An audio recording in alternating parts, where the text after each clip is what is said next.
This is your host, Stephen H. Begletter, and welcome to the fourth episode, part one of How I Did That. I want to talk about the quality of light, which I've been exploring all my career. And knowing what the quality of light will be is very helpful when you do travel photography. This was a trip that my family and I had taken to Nepal, and specifically we're in Pokhara, Nepal, where there's Phewa Lake. I'd never been there before, but it's an amazing place to go visit. I highly recommend the trip. But we decided that morning to wake up early and to hike up to what's called the Peace Pagoda. And it was quite a hike, but in order to get to the pagoda, we had to take a canoe to the other side of Phewa Lake in order to start at the trailhead. On our way, I noticed all the vibrant colors of the dress and the people going about their lives. And this was a late morning light, and it's a beautiful light. So I'd taken some photographs along the way. But what stood out for me were these canoes that were decoratively painted with these primary colors of rich blue and red and yellow and orange. And I knew there was a photograph there, but the light for me wasn't quite right.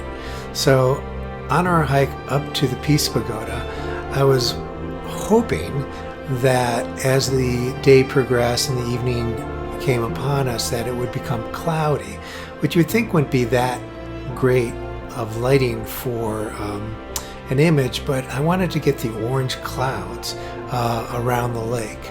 So on our way up to visit the Peace Pagoda, I was just hoping, strangely enough, that it would become cloudy. But of course, on the way up, there were some beautiful photographs along the way.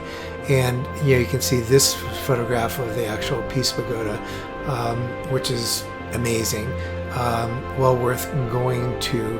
And here's a close-up of one of the Buddhas that is sculpted into the pagoda.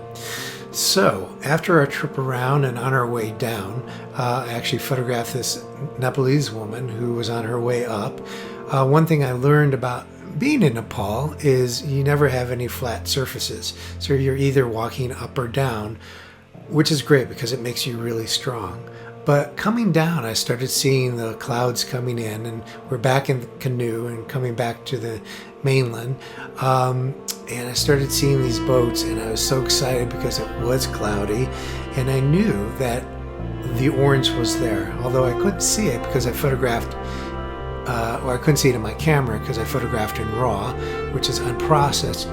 But I knew when I got back to my studio in Denver that I could bring it into Lightroom and bring out that incredibly orange color that I saw, that I knew was there.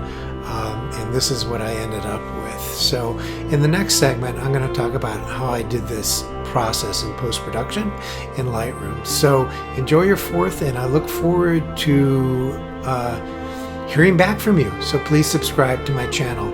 And in the meantime, have a safe and healthy July 4th, 2020.